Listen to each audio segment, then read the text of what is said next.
Hello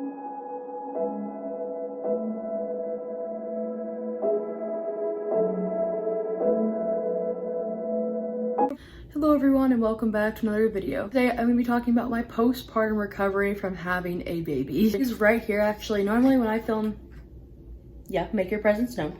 Film videos, he's not in the room with me, so if you hear any noises, that's my child. Oh my god. This kid's trying to murder himself. Give me a moment. Okay. He's not happy with me right now. Mr. Man is not very happy with me right now. You good, bro? I'm sorry.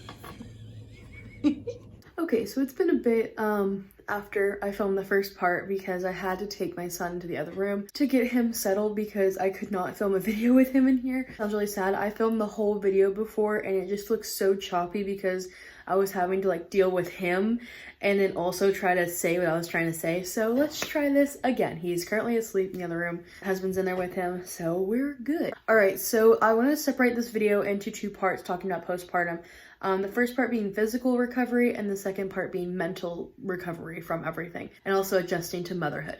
So I guess there's like three parts of it: physical, mental recovery, and then adjusting to motherhood. So let's just get right into it. With physical recovery, my side effects or recovery things or whatever is definitely swelling. Swelling was a big issue for me, and then pain around the incision obviously, and then also some nerve pain in my stomach. It was probably the worst pain out of everything. It caused me not to be able to do a lot. Like, for example, my husband had to help me get in and out of the shower, like put on pants, like get out of bed, sit down in bed, like all that kind of stuff I had to have help with. There was really nothing I could do that didn't involve me sitting down that I could do by myself. I had to have him there with me so he could help, which I was really glad that he did get leave. First week was definitely the hardest. It involved a lot of, like I said, help from my husband that I needed. And then it was just hard to move around. I couldn't do stairs. I couldn't really walk for that matter. It hurt really bad. The swelling was also a really big issue. Couldn't even tell where my ankle was at that point. My feet were swollen. Oh my gosh, it was awful. It was to the point I thought my legs were going to explode. Like, I didn't see how they could get any bigger. So yeah, as of right now, 4 weeks postpartum, I do not have feeling back in my stomach. It's gotten a little bit better, but really not much. I can feel the pressure of, like, if you touch me, like I can feel the pressure of it, but I can't feel like the sensation of you touching me. Does that make any sense? And it's really hard because sometimes it can become painful if someone presses on it because I can't really like feel it, or I have like nerve damage or something. I really hope it's not like that forever because it does suck just not being able to feel your own skin and like your own stomach. Like, it's very weird. I don't know. Very weird. So bleeding. A lot of people, or some people don't know this, but with a C-section, you actually do still bleed. Just because you didn't come out of your hoo-ha doesn't mean that you're not going to bleed. All that stuff still has to come out of there somehow. I don't know if this is true. This is just what my OB told me. But when they do a C-section, they like suction me out or something like that. So the bleeding wasn't nearly as bad as I thought it was going to be. I have very heavy periods, so I just assumed that like it was going to be like 10 times worse than that. It was not. I would totally rather deal with that, like that bleeding, than my regular period because my periods were worse than that.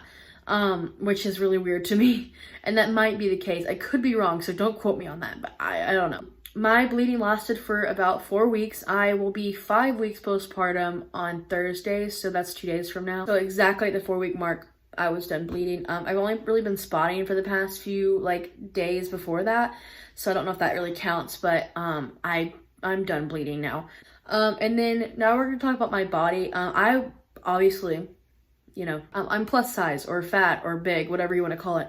Doesn't bother me. My bump was not a perfect round bump. It might seem that way in pictures. I was very insecure about my bump at the time because it was what is called a B bump. And it's where plus size girls, or if you already have fat on your stomach, you'll get the bump from the baby, but then that extra stomach fat will kind of just like sag down and it'll be like a extra little something there. And it doesn't look bad, but for me, I was just very like insecure about it because I wanted to have that perfect baby bump, but I didn't. So I would like tuck it into my pants and then like pull my pants up like right under my belly button so you couldn't see it. So my bump looked round, and I really wish I would have just taken more pictures of my actual bump to kind of spread awareness of like what can happen with plus size pregnancy, because that's okay. Like those bumps are still very beautiful and it's not something to be insecure about. And I definitely was, and I definitely think that other women will be insecure about B bumps, but they're still beautiful, you know. Plus size pregnancies are still beautiful and you never really see them really. You only ever see like the skinny girl, like the perfect round bump. You don't see what it actually is. So I wish I could have been the kind of person to kind of show really what it looked like, and I didn't because I was too nervous and insecure about it. As a plus size woman, obviously, I'm very used to stretch marks. I've had stretch marks literally throughout my entire teen years. Like they've always just been there. So I thought I'd be very used to them. I thought I wouldn't get any more for some reason. I thought I was like, oh, I already have them, so like I'm immune to them. I won't get any more. Huh, wrong.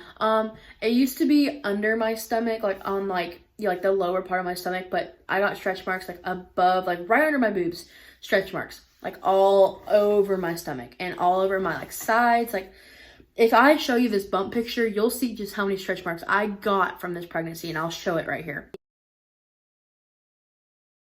I still got stretch marks, and I didn't think I would have any like body issues like after like postpartum. Like I thought like my body would just be like how I was before. Like I'm used to like a flabby stomach or like a fat stomach. I'm used to that. It looks a lot different than it used to, and it's something to get used to, and I'm very insecure about it. So I definitely want to try to lose weight. I gained a total of 40 pounds during my pregnancy, and I've already lost 20 of it, so I still have 20 more to go before I get back down to my pre-pregnancy weight. And I would like to lose a little bit more than that because I wasn't exactly happy with those numbers beforehand. So, you know, I would love to lose the extra baby weight that's still there. That's been interesting, trying to adjust to that new body as well. And I really think that's all about the physical side of recovery. Really, the first week was the hardest, and then after the first week, I was basically good to go.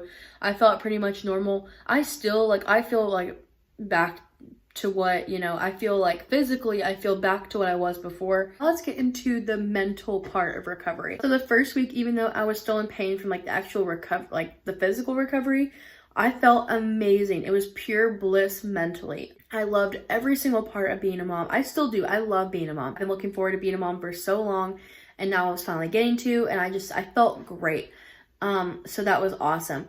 After the first week, when he turned a week old, the emotions started to kick in for me, and it was, I cried that entire day because I was like, oh my gosh, she's growing up, you know what I mean? And it was just, that's when the emotions kicked in for me. I do not have postpartum depression as of now. Like I said, I'm only 4 weeks postpartum, so it could come at any time. I really hope it doesn't.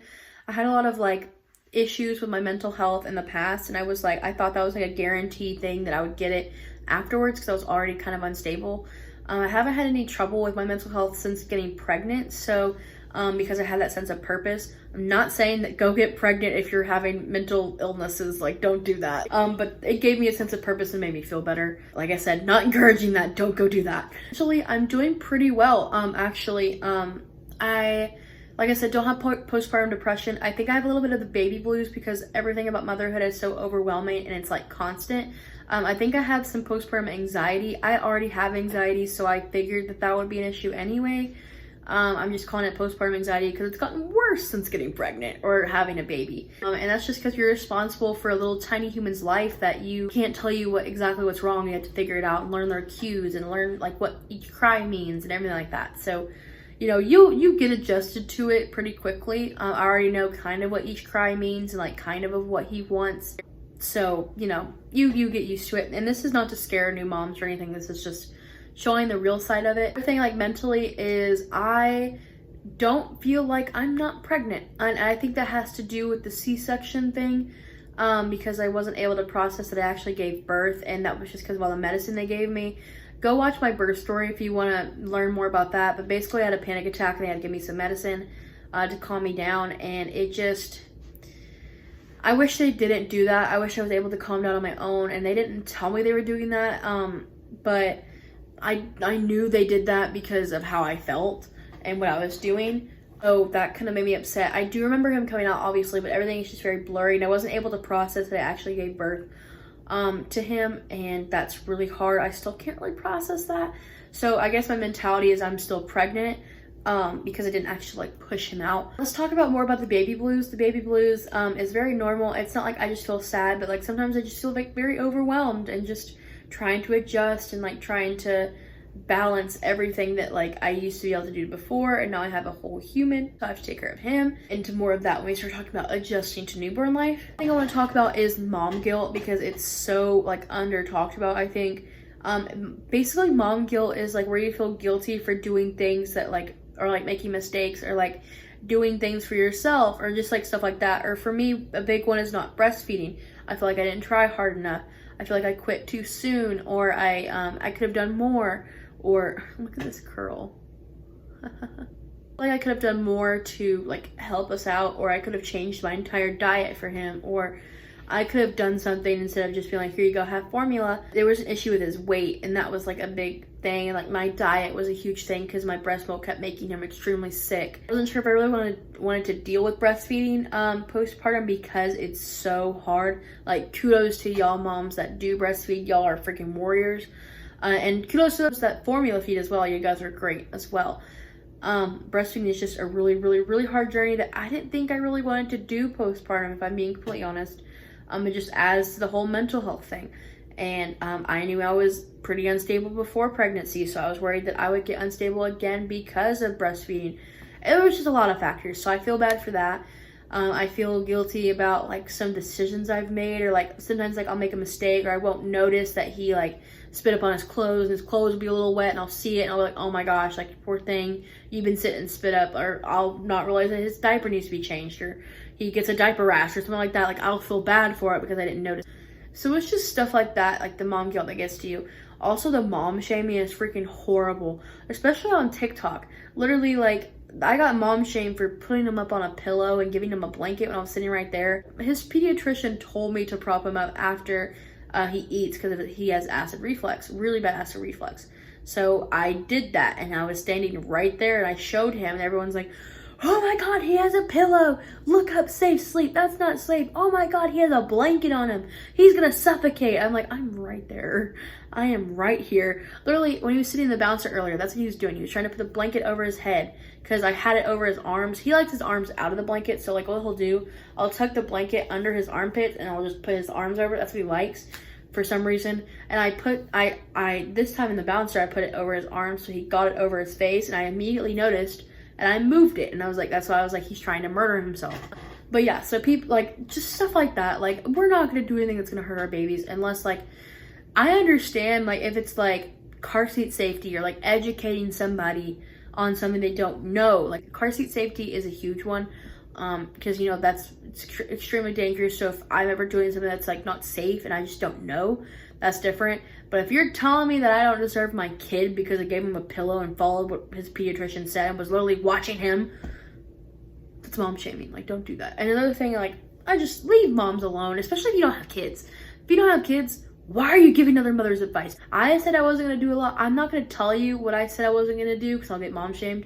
But I said I wasn't going to do a lot of stuff, and then I end up doing them because I'm a mom now, and I know what I know my kid. Like, I know what to do. You know what I mean? It's instinct. Get into adjusting to mom life, because I'm rambling about the other. Adjusting to mom life, it has been the most hard thing for me, is that I'm doing great physically, I'm doing pretty good mentally, and now we're gonna get into adjusting. So I went from this person who stayed home. I was what I call a housewife. My husband obviously doesn't look at me like I like do all the chores. Like, obviously he helps out, but I like the housewife role. That's like my dream life, being a stay-at-home mom, doing all the chores, you know, like taking care of the kids. Like, that's what I like. That's what I want to do. My role, I kept the house clean. I can't cook, so my husband does that. If you haven't seen my TikTok videos about that, you already know I can't cook. Your girl cannot cook. And I can do it on my own time. Like, I'm not on a schedule. I can just do it whenever. I don't really have a schedule. I can sleep when I want. I can clean when I want. I can take a shower when I want. No, I can't do that. I'm on a firm schedule. Every 2 to 3 hours, this kid got to eat. So I had to be able to be around a bottle, or, you know, be around him to, you know, feed him. And I also have to watch him. Like I said, I have postpartum anxiety, so I don't really trust anyone with him yet. And like, I have to make sure he's doing okay, make sure he's alive and breathing. You know, you have to change diapers, you have to wash bottles. It's a huge thing. It's so time consuming. Literally, I washed every single one of his bottles, all 10 of his bottles last night. They're already gone. They're already all dirty, and I have to wash them again before he eats again, which I should probably be doing that right now. Then I have to do a whole other person's laundry. It was different when it's mine and my husband's because I could just throw all of our clothes in together and who cares. With his, they have to go in a certain way, use a certain detergent, do a certain thing, spray stuff on it so that the stains can get out, like a whole big thing. Make sure that he has enough bibs and enough clothes. When they say, everyone told me I had way too many clothes. No, I didn't. Because now I don't have to like wash laundry as often. I'm not really able to do what I want to do anymore. When he goes to sleep, I have 4 choices. I have sleep, I have do housework, that includes like the chores, like the laundry, washing bottles, do what I want to do, or take care of myself, which is like shower, you know, brush my hair, you know, like get dressed, like stuff like that. It's most of the time sleep or do housework. Today I'm doing something I want to do, which is film a video for YouTube. This is my job, so I'm basically working or whatever. I just have to get this done today because I have to post another video today. And then going out, it's a whole other thing. Whenever I go out, I have to make sure I have enough bottles. I have to pack just an extra one just in case. Like, make sure he has outfits in there, like pack a whole diaper bag. And then I have to make sure he's fed before we go, so I have to time it right or else he's gonna be fussy in the car and I'm not gonna be able to do anything about it because I'm driving. And just all this stuff that you think about. And then you think like, you know, oh, like you'll get breaks and like because being a mom is a 24/7 job and it's a full-time job and oh my God, it's exhausting. But I love it, but it's exhausting. And it does not stop ever. It never stops. It's always something. It's always going to be every 3 hours. Like the first few weeks, it's always going to be every 2 to 3 hours. You got to feed him and go through that whole routine of changing the diaper, rocking him to sleep, burping him, like all that kind of stuff over and over again. So it's very repetitive. And the newborn stage, they don't really do much. They just kind of sleep, eat, poop, cry, you know, the normal. Always like get a break and like just drop them off at their grandparents' house. But then when you're out, you'll get the mom guilt and you'll get the anxiety and like all that kind of stuff. So you're constantly thinking about them. So you never truly get a break. I would love if I could just like take him to my mom's house and just be like, here you go, watch him. I'm gonna go sleep. But I can't do that because then I'll be thinking about him the whole time and I'll be like worried that something's wrong. And I wouldn't be able to sleep. And I also feel like I'm not representing the mom life enough. And that's really hard because on social media, everything looks so perfect and it looks so easy and like it just looks so fun. It's like, oh, it can't be that hard when it is. And it's hard to show that, like, especially my videos, like it makes it look so easy. It makes it look like I don't do much. And it's just because I can't film much. And it's because I'm busy with him, or if he's crying, I'm comforting him. I can't just pick up a camera and just be like, look, he's crying. Like, I can't do that. So you don't see it and you don't see the fussiness. You don't feel the anxiety. You don't feel overwhelmed. You don't feel the tiredness. You don't get to experience all that. So it looks easy. And it's not. Let me just tell you, I really hope I'm not, you know, promoting anything with you guys. Because I know I do have a younger audience and I'm 20. So I'm married and live on my own and have a baby now. So, you know, there's a big difference. So don't go having a baby. I know they're cute and they're like, you know, they're so little and, you know, adorable and it looks fun. And it is at times, but it's a lot and it doesn't stop ever. Babies grow up and then they're toddlers and they're running around everywhere and then they're kids and then they gotta go to school and then, you know, they're teenagers. So they grow really, really fast. I blinked and he's a month old. I think that's all for me today. That's all I really wanted to talk about postpartum wise, and I hear my baby waking up. So gotta go get him. Yeah, thank you guys so much for watching. I really hope you guys enjoyed that video. I'm trying to post more. Let me know what you guys want to see more of. I know you guys love the routines and you guys want me to post longer videos with routines. It's just really hard right now because we're, like I said, adjusting. But yeah, thank you guys so much for watching again, and I'll see you guys next time.